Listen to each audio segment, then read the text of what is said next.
Because YouTube's been acting up, I have no idea how the recording quality for this is going to be.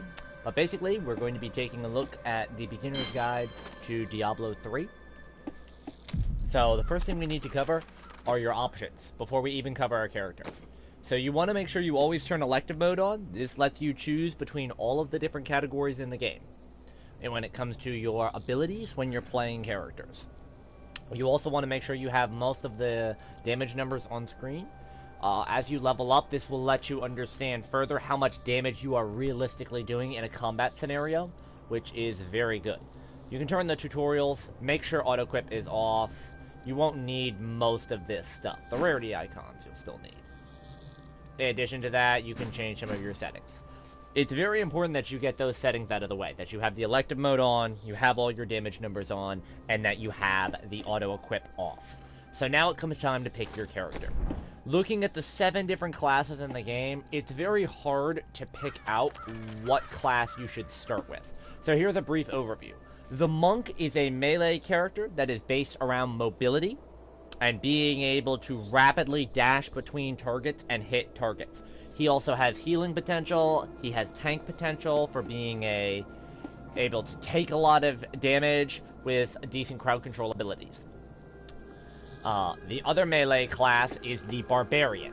The Barbarian, well, one of 3. The Barbarian is a melee class that is based around rapidly attacking enemies to power himself up, having long cooldown and high damage area of effect abilities. He's able to deal massive amounts of damage in large areas, but it costs either a cooldown or your resource for it. He's the hardest out of the group to play from a beginner, understanding how his mana resource works. Your last of melee class, and the one I recommend, is the Crusader. The Crusader is the best melee class for beginning characters. He is the most defensive of the classes, while still having a good degree of offense. He also gives you the ability to wield a two-handed weapon in one hand, and because he is your Shield King, he has the best access to defensive abilities in the game. He's usually going to be your strongest for survival early on. For your ranged classes, we only really have one, and that's the Demon Hunter.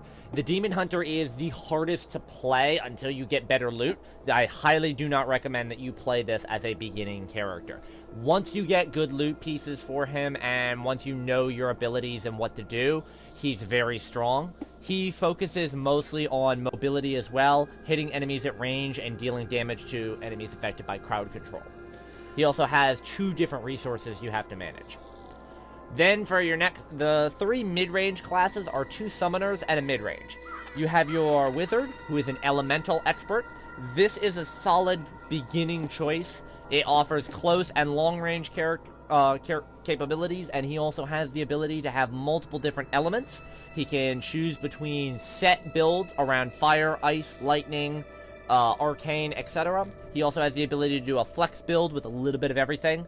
He has probably the best beginner capabilities, but he is a bit of a glass cannon. He's a high damage, low tank survivability. Your 2 summoner classes are arguably the 2 easiest. The Necromancer is probably the strongest if you have the DLC. He has the best capability for survival at a beginning stage until you can get some of the better gear pieces. His perks and abilities lend himself very strong to being able to manage this. And the Witch Doctor has strong summoning capability, plays a cross between a summoner and a wizard. He's able to create builds that are based around just blowing up area of effect abilities and crowd control abilities and sustaining himself. But I would highly recommend for your starting character, depending on your class, that you either go with the Necromancer, the Crusader, or the Wizard. One of those 3, depending on your range. For our purposes, we're going to stay with the Barbarian. Yeah, I do not know who that person is. So, looking at this, the first thing you need to do is make sure you're playing the campaign. You'll need to get through all of the acts of the campaign in order to be able to play the game effectively. The other thing as well, when you are playing the campaign, you won't have access to all these difficulty, all these torments. Don't worry about that. What you need to do is play the game as hard as you can until you reach level 60. So you'll want to play on Expert. When you hit 60, you'll want to go to Master. And then when you hit 70, you'll want to go to Torment. This should not be an issue when you are playing the game. You want to get through the campaign as quickly as possible. Don't focus on exploring everywhere. You can explore everywhere if you want to take your time and enjoy the story and stuff like that. But if you're just trying to get to the meat and potatoes of the game, you want to get through the campaign as quickly as possible. So that would be Expert, Master, Torment, get out of the campaign. Then you go to Adventure Mode. Once you have one character at level 70 that has beaten the campaign, you then get access to Adventure Mode. And Adventure Mode is where you can play all of the acts. It doesn't matter. I'm just going to pick one for right now. And it gives you access to certain things. So we're going to go over the key principles of gameplay. I'm choosing this Barbarian because I'll be playing him after. Alright. The first and most important thing to note is how you need to manage your skills on every character. So, generally you want whatever ability you're going to spam the most to be mapped to your X or your R2. One of those two.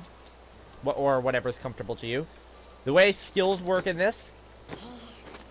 So you have your primary skills. These right here will generate your main resource. This is what you call a mana generator. Although every character has different official terms, it's simpler just to say a mana generator. So you generally want to have a mana generator on. Then your secondary skills are usually your mana spenders. These are usually abilities that you're going to have that deal a large amount of damage, but they cost your mana pool. These are very important for a lot of builds. From there, your remaining 4 abilities are going to be divided up between different categories. Now, if you're an elective, you can play around a bunch. Most characters usually have some form of defensive abilities, some form of even stronger abilities, high cooldown abilities, etc. For this character, for how I have this set up, I actually do not need a mana generator. In addition to this, you have your passive perks. Now, your passive perks will unlock at levels 10, 20, 30, and 70. You also have Kanai's Cube. For Kanai's Cube, when you hit Adventure Mode, you will need to go to Act 3.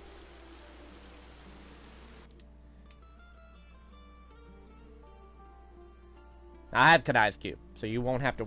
It won't be as accurate. Basically, what you need to do is you need to talk to this fellow right here, Zoltan Cool. He'll give you a mission prompt. And then you need to go into the ruins of Sescheron over here. And you need to find a barbarian in a cage. Free him. You'll need to free 3 other barbarians. That'll get the barbarian that was caged to join your party. Go to the next realm. And find the cube that way. So... Kanai's Cube will give you the ability to put legendary items into the cube, like these. You will lose the item, but you will instead gain access to the power at its highest form. So you will always have access to these powers when you put them in the cube. See, these are all the different powers I have selected on this character. You can only have one at a time in each category. In Adventure Mode, there are several things you'll need to do. So the first thing we need to look at our bounties. Each one of these exclamation points is a bounty. If you complete all 5 of these bounties in a row, you will get that reward right there, which is gold, XP, and the loot crate. Getting that loot crate is what will give you your bounty materials. So let's look at our inventory. Wrong one, crap. Alright, so these are reusable parts you get from salvaging gray material. In order to do that, what you need to do is, you can do it with a shop merchant, but it's easier with a blacksmith. Come over to this fella right here, and you go to salvage, and he'll get rid of all the stuff you don't want. You're going to need that, because you'll need a lot of crafting material. The arcane dust is the same thing. You get that from destroying blue items. The veiled crystal is the same. You get that from salvaging yellow items. And the forgotten souls you will get from salvaging legendary items. Your death breaths you get from enemies that will drop, high level enemies that will drop these. These Kandoran ruins Chaldean Nightshade, Ariat War Tapestry, Corrupted Angel Flesh, and West March Holy Water. You get all of these from completing the bounties in the respective act. Act 1, 2, 3, 4, 5 will give a loot chest that gives that currency. In addition to that, you will need these. These are the body parts that will come off of Uber bosses. Uber bosses, you have to go to the realm here that has this key. It will drop a machine. It's called an infernal machine. These infernal machines. Take these infernal machines. You'll need to go to Act 1.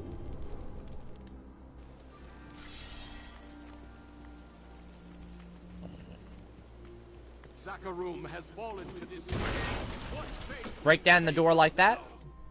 And in this room right here, you drop your infernal machine, and it will spawn portals around the room in order to access the Uber bosses.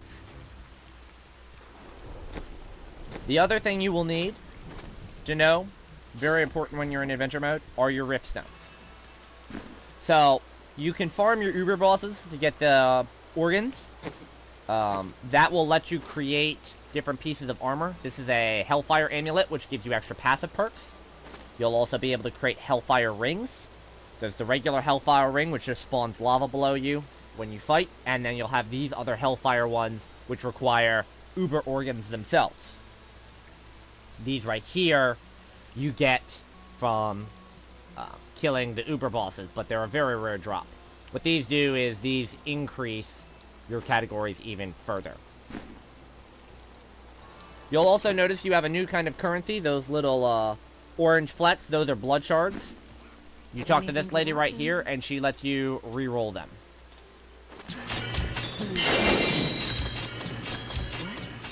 I didn't even know I had. I cannot afford that. I didn't get anything I needed here, so I'm just salvaging all this. This repair function is solid because you'll need it to repair your armor. If you let your armor gets destroyed by dying, and it will very gradually begin to decay, and you'll lose its value. So repair is very solid for that. In addition, this person over here is another person you'll need to focus on, is your gemsmith. He's able to combine the different gems, which when socketed give you certain effects depending on where you put them. You also have access to legendary gems from completing greater rifts. Legendary gems are very powerful. They have like certain effects to them that, depending on the character you're playing, the build can be very strong with it. For example, the Esoteric Alteration here gives you 22% non-physical damage reduction, and then if you get it to level 25 from completing rifts and leveling the gem up, you will get the bonus there, which is, while below 50% life, your resistances to cold, fire, lightning, poison, and arcane are increased by 75%. So, your gemsmith over here is capable of removing, socketing, and combining your gems for you. In addition, this is your enchantress. She lets you change the shape and color of your armor.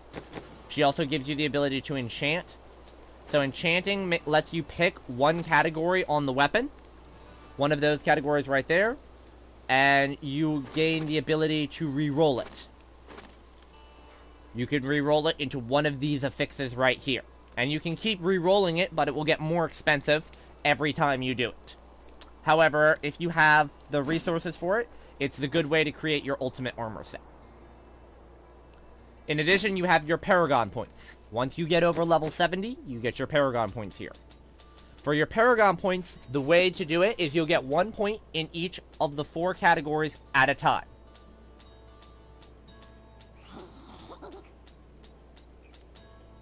Basically, the way you want to do it is just pick a category and completely max it out. Get it up to 50.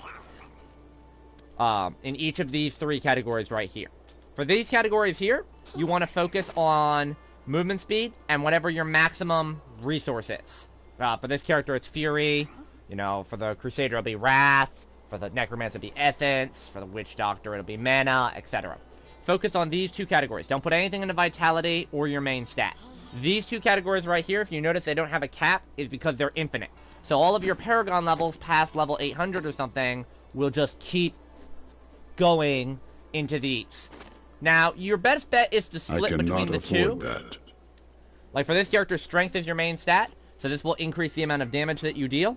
Vitality will increase your maximum life pool. If you put all your points into strength, you'll find yourself dealing a lot of damage, but you'll die too easily. And if you put all your points into vitality, well, then you'll have a high amount of HP, but you won't be able to kill anything. In addition, whenever you're playing solo, which is what I'm doing right now, you want to make sure you have a follower that works with what you are running, the character you're running. So you have access to the Templar, the Enchantress, and the Scoundrel. The Scoundrel is your range character. He's the crossbow guy. Generally, you want to bring him from melee characters. Your Templar is your close range character. He is a melee character, and he has healing abilities as well. He's good for your range characters. In addition, if you're not sure what to run, you can always go for the Enchantress. She's your magic-based character. She's focused on different magic abilities and buffing and debuffing yourself and enemies. Kanai's Cube also gives you access to different powers. So, certain weapons in the game can be placed into the cube. For example, the Puzzle Ring and the Bovine Berdish. These will spawn areas to new worlds. You just go into them and get the loot out of them. You can also perform multiple different abilities. Augment Ancient Item is how you get some of the best items in the game, but it requires a lot of grinding. These three categories here, the Veiled Crystals, Arcane Dust, and Reusable Parts, are all ways that you can convert something into one category into something else. For example, if I have too many blue items, I can just put the Convert Arcane Dust and put either a yellow or a gray item in, and I'll get 1,000 of whatever it is. So if I need Veiled Crystals and I have too many Arcane Dust, I'll just do this with a yellow item in it. Convert Gems is good if you have too many of a certain type of gem. Go to Squirt the Peddler in Act 2, buy an essence of whatever gem you want, let's say ruby, put it in the cube with 9 of a different type of gem, and it will convert it into 9 rubies. The remove level requirement requires a Gem of Ease. It basically turns any item into the game at level 1. This is good if you're trying to power up your other characters in adventure mode. You can give them a very high damage weapon that's level 1 to start with, so that they can just power themselves up. The Convert Set item lets you take these green pieces of armor and re-roll them into another piece in the set. This is how you'll be able to get the seasonal items without actually playing seasonal. You'll be able to put this in the cube and just keep re-rolling it until you get the piece you're looking for, until you get a full set. It's generally best to have a piece of paper, like I have this notebook that I am keeping track of all the set pieces that I have. So, for example, you know, picking a set, for example, the Seeker of Light set. I have the shoulders, chest, and legs. I can just check that off on here. So anytime I get a new Seeker of Light, I take it over, put it in the cube under Convert Set item, and just re-roll it until I get one of the other parts that I need. Upgrade Rare item lets you take a yellow item and turn it into a legendary. This is good early on when your legendary drop is very low, because if you have the resources, you can just put items into the yellow items into the cube and turn them into legendaries or sets. When you get to a higher difficulty, you won't need this. The Reforged Legendary is very expensive. This basically lets you re-roll a legendary item to get better stats on it. So an example, let's say this was a legendary belt. You could put this under the cube, and it would keep re-rolling the same item, but with different stats for the Primal and the Ancient. So what is the difference between a Primal and Ancient? Well, let me show you. Let's go to rings. Alright, so let's take a look at these 3 rings right here. This is a regular ring. This is the Justice Lantern. If you notice, the effects on it are pretty strong, and it has an effect. This is an Ancient. It has that white border. The Ancient will always have the top tier of range. Okay? So pressing left on the D-pad brings you the ranges. So if you look, it will always be near the top range there. The top range on this is 550 to 650. So this having 648 strength and 639 vitality, it's on the top side of it. An Ancient is always guaranteed to have that. Now if you look at the rest of the stats, the further down on the stats you go, the less effective they are. A primal will always have the maximum possible. The primal is the red. That is your best loot pieces in the game.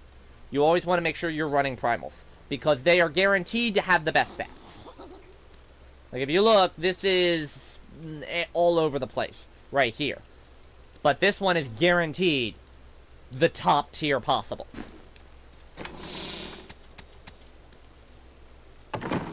When you look at each of these categories as well, right here, it's important to note how items mesh, right? I have some modded equipment on this, which is why they have 3 sockets, but they don't normally have this much in terms of sockets and stuff like that. These green things are sets. So if you look and see where it has set, set, set, this is the number of pieces that you need to wear in order to get that set bonus added to your abilities. This is how you'll make custom builds based around abilities. So this set that I'm running right here makes it so that I do not need a mana generator. I can just use these 2 abilities right here, and they will deal more damage with each other. So I don't have to focus on this. The last thing we're going to talk about is the rifts. So, in order to get rift stones to hit these greater rifts, you'll need to complete regular rifts. These are just large dungeons with a lot of enemies that are specific to your level. So whatever difficulty you're playing on, for example, if you're on Torment 16, like I am, you will be getting Torment 16 Nephilim Rift. There are loot drops in there, there's items to pick up, there's treasure goblins. The enemies that spawn are completely random, but they're matching your level. When you kill enough enemies, you'll power up a bar that drops a boss, and when you kill that boss, you'll get a Rift Stone and a bunch of loot. Now, what do you do with these Rift Stones?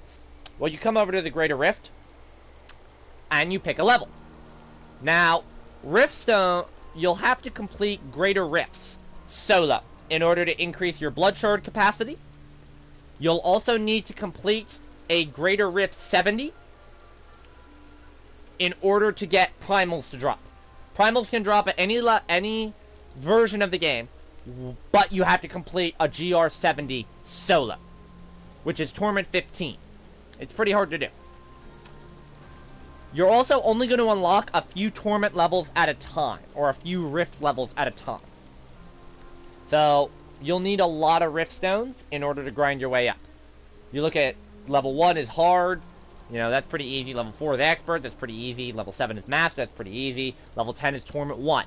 That's usually where you're going to get to very quickly, depending on how good your gear is. This Empowered feature gives you the ability to re-roll, to have an extra re-roll chance for your legendary gems.